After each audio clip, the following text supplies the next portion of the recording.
বিরল মানবিকতা। পুরুলিয়ায় জটিল ক্যান্সার অস্ত্রোপচারের পর রোগীকে নিজের গাড়িতে বাড়ি পৌঁছে দিলেন চিকিৎসক। চিকিৎসায় শুধু রোগ নিরাময় নয়, মানবিকতার এক অনন্য নজির সৃষ্টি করল পুরুলিয়ার হাতোয়ারায়। বলরামপুরের বিরামডি আমটার এলাকার বাসিন্দা অত্যন্ত দরিদ্র পরিবারের 52 বছর বয়সী মিনি মান্ডি দীর্ঘদিন ধরে পেরিয়াম্পুলারি ক্যান্সারে ভুগছিলেন। গত 13ই মে 20 ইউনিট 2 জেনারেল সার্জারির নোডাল অফিসার তথা বিশিষ্ট শল্য চিকিৎসক ডক্টর পবন মণ্ডলের নেতৃত্বে এক জটিল ও দীর্ঘ 7 ঘন্টার হুইপ লস অপারেশন সফলভাবে সম্পন্ন হয়। এই মরণাপন্ন রোগীকে নতুন জীবন দিতে অস্ত্রোপচারের মাধ্যমে প্যানক্রিয়াসের 50% পুরো ডুওডেনাম, পিত্তথলি, পিত্তনালী, পাকস্থলীর অংশ ও লসিকা গ্রন্থি বাদ দিয়ে অত্যন্ত নিখুঁতভাবে তা পুনরায় জোড়া লাগানো হয়। Anaesthesia team doctor Anam Mitra, doctor Soma, doctor Ajit, doctor Rishabh এবং সিস্টার সুমনা ও লতিকার সহযোগিতায় এই অসাধ্য সাধন করেন ডক্টর পবন মণ্ডল, ডক্টর মনিরুল ইসলাম ও ডক্টর কার্তিকেস। তবে চিকিৎসার গণ্ডি ছাড়িয়ে বিশ্ব মঞ্চে বিরলতম দৃষ্টান্ত তৈরি হল রোগীর ছুটির দিনে। চরম আর্থিক সংকটে থাকা এই রোগীকে সুস্থ করে তোলার পর বেঁচে থাকার নতুন প্রেরণা যোগাতে চিকিৎসক ডক্টর পবন মণ্ডল স্বয়ং নিজের গাড়িতে করে তাকে সসম্মানে বাড়ি পৌঁছে দেন। চিকিৎসকের এই অভাবনীয় মানবিক রূপ দেখে আপ্লুত রোগীর পরিবার ও আপামর জেলাবাসী। পুরুলিয়া থেকে বিশ্বজিৎ সিং সর্দারের রিপোর্ট, বিগ নিউজ বাংলা। ব্যাপারটা কি ছিল প্রথম থেকে একটু বিস্তারিত বলুন। হ্যাঁ, উনি প্রায় 1.5 মাস আগে আমার কাছে জন্ডিস পেটে ব্যথা নিয়ে প্রেজেন্ট করে। তারপর ওনাকে দেখে আমি বেসিক টেস্ট কিছু করতে দিই। তারপরে ওনার দেখা যায় যে একটা মানে হেড অফ দ্য প্যাঙ্ক্রিয়াসে একটা ক্যান্সার আছে। তারপরে ওনাকে আমি দেবেনমতো সদর হসপিটালে অ্যাডমিশন হওয়ার কথা বলি এবং ওখান থেকে আমরা ভর্তি করে যাবতীয় পরীক্ষা নিরীক্ষাগুলো করি এবং সিটি স্ক্যানও করাই। তাতে দেখা যায় যে হেড অফ দ্য প্যাঙ্ক্রিয়াসে একটা ক্যান্সার হয়েছে এবং দুরারোগ্য ব্যাধি, যেটার অপারেশন ছাড়া কোনো রাস্তাই নেই। তো সেক্ষেত্রে ওনার শরীরে রক্ত কম ছিল, 3 ইউনিট ব্লাড ট্রান্সফিউশন করে আমরা অ্যানাস্থেসিয়া চেক আপ এবং যাবতীয় পরীক্ষা নিরীক্ষাগুলো করে ওনাকে স্টেবিলাইজড করে আমরা একটা অপারেশনের ডেট ফিক্সড করি এবং পেশেন্ট পার্টিকে কাউন্সিলিং করি যে এটা খুব বড় অপারেশন, কমপ্লিকেটেড অপারেশন, 6 থেকে 7 ঘন্টা লাগে এভারেজ টাইম। হ্যাঁ, এবং অপারেশনের পরে পেশেন্ট মারা যায়। এত বড় অপারেশন, সেক্ষেত্রে ধকল সামালতে পারে না, কিন্তু অপারেশনটা সাকসেস হলে তারপরে উনি পরবর্তী লাইফ লিড করতে পারবে। ওনার 5 বছর, 10 বছর, 12 বছর যা ওনার মানে কর্মই আছে সেটা উনি পারবেন। তো সেই মতো আমরা 13ই মে ওনাকে হাতোড়া ক্যাম্পাসে অপারেশন করি। প্রায় 7 ঘন্টা ধরে অপারেশন চলে এবং অপারেশন সময় 3 ইউনিট ব্লাড ট্রান্সফিউশন করতে হয়, 2 ইউনিট ব্লাড ট্রান্সফিউশন করতে হয় এবং এই অপারেশনে পুরো হেড অফ দ্য প্যাঙ্ক্রিয়াস এবং বডি অফ দ্য প্যাঙ্ক্রিয়াসের বাদ দিতে হয়েছে এবং পুরো ডুওডেনাম যেটা আছে ওটাকেও পুরো বাদ দিতে হয়েছে, first part, second part, third part and fourth part এবং জেজুনামের বেশ কিছুটা অংশ বাদ দিতে হয় এবং পিত্তথলি এবং পিত্তনালী এবং পেরিকোলেডোকাল লিভ নোড যে লসিকা গ্রন্থিগুলো আছে সেগুলোকে বাদ দিতে হয়, মানে R0 ডিসেকশন করতে হয়, মানে ক্লিনিক্যালি একদম টিউমার ফ্রি করতে হয়, ক্যান্সার ফ্রি করতে হয় এবং এই বড় অপারেশনটা করা হয়েছে ওনার ক্ষেত্রে এবং সেক্ষেত্রে প্যাঙ্ক্রিয়াস যে বাদ দিয়ে দেওয়া হয়েছে তার সঙ্গে আবার জেজুনাম জোড়া হয়েছে এবং পিত্তনালীর সঙ্গে জুড়ে দেওয়া হয়েছে জেজুনাম এবং স্টমাকের সঙ্গে জুড়ে দেওয়া হয়েছে, সেটাকে গ্যাস্ট্রোজেজুনোস্টোমি। এই যে 7 ঘন্টা ধরে অপারেশন করে ওনাকে সুস্থ করা হয়েছে এবং উনি 13ই মে, আজকে 28শে মে ওনা সুস্থ আছেন, বাড়ি যাবেন। উনি আমাদের মধ্যে খাওয়া দাওয়া করছেন, ঘোরাফেরা করছেন, স্টুল পাস করছে, এভরিথিং করছে এবং আমরা গত মঙ্গলবার এইখানে আমাদের হাতোড়া ক্যাম্পাসে ক্যান্সার ইউনিটে ওনার যে বায়োপসি রিপোর্ট এসছে হিস্টোপ্যাথোলজিক্যাল, তাই সেই রিপোর্ট নিয়ে আমরা মানে টিউমার বোর্ড বসিয়েছিলাম, ক্যান্সার বোর্ড বসিয়েছিলাম। সেখানে ওনার সামনের সপ্তাহে কেমো রেজিমেন্ট আছে। পেশেন্ট যেহেতু আমাদের কাছে 14ই এপ্রিল থেকে 28শে মে এতদিন ভর্তি আছে, হ্যাঁ, সেই জন্য আমরা ওনাকে এই সপ্তাহে বাড়ি পাঠাচ্ছি এবং উনি সামনের সপ্তাহে আমাদের কাছে আবার ফলো আপে আসবেন। দেখে এর পরবর্তী ওনার কেমোথেরাপি চলবে, তাহলে পুরো ওনার সার্জারি এবং কেমোথেরাপি মিলে দুটো ট্রিটমেন্ট ওনার ক্ষেত্রে লাগে, সেটা উনি সম্পূর্ণ করবেন। আজকে ওনাকে আমি ছুটি করব আমাদের তরফ থেকে এবং আমাদের এই যে সার্জন টিম, সেই টিমের মধ্যে আমি ইউনিট 2 জেনারেল সার্জির তরফ থেকে ডক্টর পবন মণ্ডল ছিলাম, ডক্টর মনিরুল ইসলাম ছিল, ডক্টর কার্তিক এসেছিল এবং অ্যানাস্থেসিয়া টিমের তরফ থেকে ছিল ডক্টর অনামিত্র মণ্ডল, ডক্টর সুমা সানিয়াল, ডক্টর অজিত প্রসাদ মুর্মু এবং ডক্টর ঋষভ ছিল এবং সিস্টার দিদিরা অনেকেই ছিলেন। তার মধ্যে সুমনা চ্যাটার্জি দিদি আমাদের সঙ্গে ওটিতে হেল্প করেছেন এবং লতিকা লোহর দিদি ছিলেন এবং বাকি অল নার্সিং স্টাফ এবং আমাদের যত ওটি স্টাফ আছে সবাই করেছে এবং সর্বোপরি আমাদের হসপিটাল অ্যাডমিনিস্ট্রেশনের তরফ থেকে প্রিন্সিপাল স্যার এবং এমএসবিবি স্যার এবং আদার্স মানে অ্যাসিস্ট্যান্ট সুপার সবাই আমাদের খুব হেল্প করেছে এবং পেশেন্ট যে আমাদের উপর ভরসা রেখেছে এবং এই জায়গায় এত বড় অপারেশন সেটা আমরা সাকসেসফুল করেছি এবং আমি আজকে আমার তরফ থেকে আমি পার্সোনাল উদ্যোগ নিয়ে ওই পেশেন্টকে ওনার বাড়ি বিরামডি মানে এখান থেকে প্রায় 40 কিলোমিটার দূরে, সেখানে ওনার বাড়িতে আমি নিজের গাড়িতে করে ওনার বাড়িতে আমি পৌঁছে দেবো। এটা আমার একটা অভিনব আলাদা প্রয়াস যে এরকম একটা বড় রুগী, ক্যান্সার রুগী, তাকে সুস্থ করে বাড়িতে পৌঁছে দেওয়া, এই চিন্তাভাবনাটা আমি আজকে নিয়েছি। তো যে পুরুলিয়ার মতন জায়গায় এরকম একটা অপারেশন করা কতটা চ্যালেঞ্জিং বলে মনে হয়?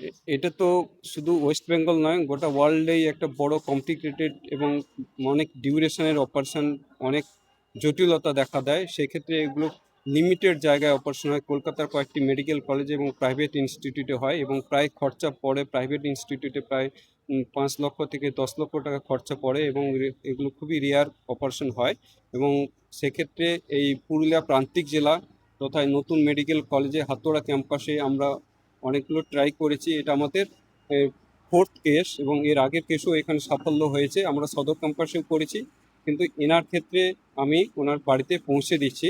এটা এই অপারেশনগুলো খুব কমই হয়, কম জায়গাতেই হয়ে থাকে এবং এর কমপ্লিকেশন হচ্ছে অপারেশনের পর রোগীর এতখানি জটিলতা দেখা দেয় যে রোগী কিছু কিছু ক্ষেত্রে মারা যায়।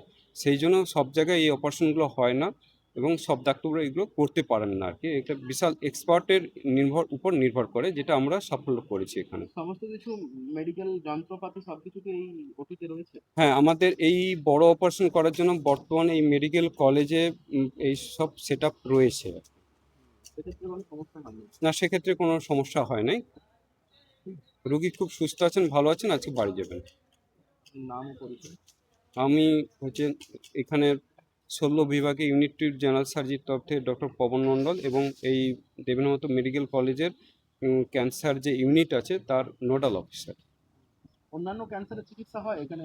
এখানে এখানে কেমোথেরাপি চলছে, সপ্তাহে মঙ্গলবার এবং শুক্রবার দুদিন কেমো চলে। তো এখন আমাদের মানে ক্যান্সার ইউনিটটা ভালো কাজ করছে এবং আমরা 4 জন ডাক্তার পেয়েছি এখানে ক্যান্সার ইউনিটে। এখন 2 দিনের জায়গায় 4 দিন ওপিডি চলছে, মঙ্গল, বুধ, বৃহস্পতি, শুক্র, এই 4 দিন আউটডোর চলছে ক্যান্সার ইউনিটের এবং তার সঙ্গে 2 থেকে 3 দিন এখন কেমোথেরাপির এটা বাড়ানো হয়েছে, রেজিমেন্টটা বাড়ানো হয়েছে আর একটা কি। কথা বলুন তো, এই যে ক্যান্সারের যে প্রথম ধাপগুলো হয় হুম। এটা কি করে মানুষ বুঝতে পারবে, মানে সচেতন হতে পারবে, এই জিনিসটা একটু যদি বলতেন। সেটা সামান্য কিছু যদি অসুবিধা দেখা দেয়, নিয়ারেস্ট এমবিবিএস ডাক্তারদের কাছে যাওয়া উচিত, তারপরে স্পেশালিটি ডাক্তারবাবুদের কাছে যাওয়া উচিত। স্পেশালিটি ডাক্তারদের কাছে গেলে তাড়াতাড়ি রোগটাকে নির্ণয় করা যায় এবং তার ট্রিটমেন্টটা শুরু করা যায়। সিমটমটা কি কি দেখা দেয় প্রথম?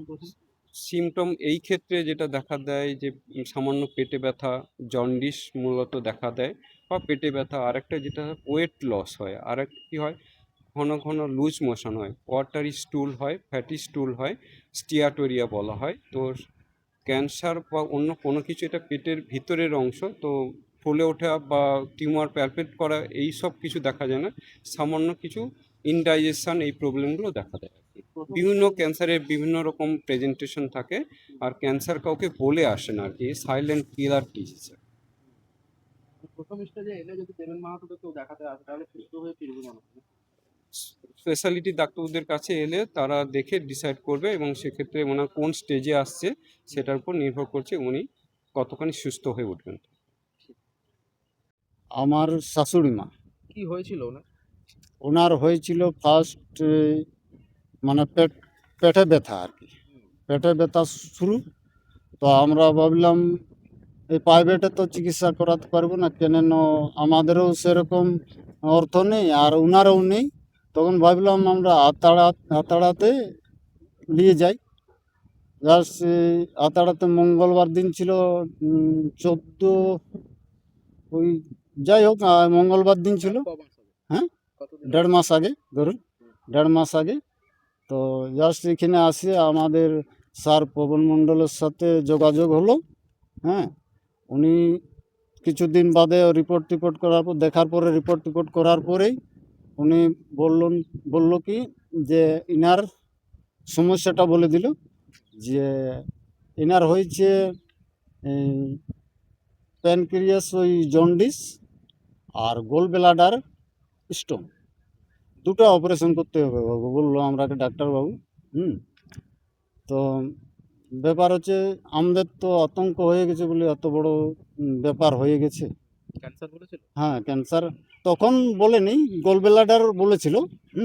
পরে রিপোর্ট করার পরে হয়তো এখন বোঝা গেল আর কি, আগে বুঝতে পারি নাই যে ক্যান্সারই হয়েছে বলে। হ্যাঁ গোল ব্লাডার বলেছিল যে অপারেশন হবে। তো তারপরে অপারেশন তো মোটামুটি হলো 1 মাস বাদে। অপারেশন বহুত ভালোভাবে অপারেশন হয়েছে, ডাক্তারবাবু আমরাকে কথা বললেন অপারেশন বাদেও, বলছে খুব ভালো অপারেশন হয়েছে, আপনাদের রোগী এখন মোটামুটি ঠিকই আছে, কোনো অসুবিধা হয়নি। তারপরে কিছুদিন বাদে আস্তে আস্তে আমাদের পেশেন্ট সুস্থ হয়ে এলো, মোটামুটি এখনও সুস্থ আছে। এখনও হসপিটালে আছে। তো আমি বলি ডাক্তারবাবুরাকে অনেক অনেক ধন্যবাদ, নার্সরাকেও ধন্যবাদ। আর সরকারি হসপিটালে যেভাবে চিকিৎসা পরিষেবা পেলাম তাতে অনেক ভালো। আমি ফার্স্ট মনে হয় ভাবলাম যে এইখানে আমি সরকারি হসপিটালে এত ভালো পরিষেবা পাইছি। আর ডাক্তারবাবুর আমাদের গার্জেনের সাথে এমন ভালো ব্যবহার করেছেন, পেশেন্টের সাথে ভালো ব্যবহার করেছেন। সবাই নার্সরাও ডাক্তারবাবুরাও সবাই আর কি। কোনো সময় মনে হয় না যে এখানে করাচ্ছি অপারেশন ঠিক হবে না? স্যার বলবো এটা আমাদের কোনো মানে টাকা পয়সার ভরসা নেই, এই জন্যে আমরা সাহস করেই করাইলাম যে এখানে আমাদের যা আছে জীবনে যা কপালে যা আছে ওইটাই হবে, এইভাবেই আমরা করাইলাম। খরচ কিছু হয়েছে? এখানে কিছু খরচ নেই। আর কতদিন ভর্তি ছিল? সেই যখন দেখালেন তখন থেকে ভর্তি? হ্যাঁ তখন থেকেই ভর্তি আছে, আর 1.5 মাস প্রায় হয়ে গেল। কোন ডাক্তার অপারেশন করে? স্যার পবন মণ্ডল, আচ্ছা, তো আপনার ওই যে ভর্তি আছে ওনার নাম কি? মিনি মান্ডি। কত বয়স হবে? ওনার কাগজে যা আছে 52 বছর লেখা আছে। তখন কি আনন্দ লাগছে এটা? হ্যাঁ আমার তো খুবই আনন্দ, ডাক্তারবাবু যে কেন না আমার আমার যেহেতু শাশুড়ি মা বটে, আমি 1 মাস ধরে 1.5 মাস ধরে এইখানে আমি খাটছি, বুঝতে পারলেন? আমি আছি এই 1.5 মাস ধরে এইখানেই পড়ে। তো এখন আমাকে খুবই ভালো লাগছে, অনেক ধন্যবাদ ডাক্তারবাবুরাকেও। ডাক্তারবাবু আজকে পৌঁছে দেবেন বলছেন বাড়িতে? হ্যাঁ সেটা আবার আমাকে সকালেই বললো ডাক্তারবাবু যে আজকে বলছে আপনাকে বাড়ি পৌঁছে দিব আমার গাড়িতেই আর কি। কি নাম আপনার? আমার রাঠু সোরেন, গ্রাম গিদিঘাটি, বহরমপুর থানা।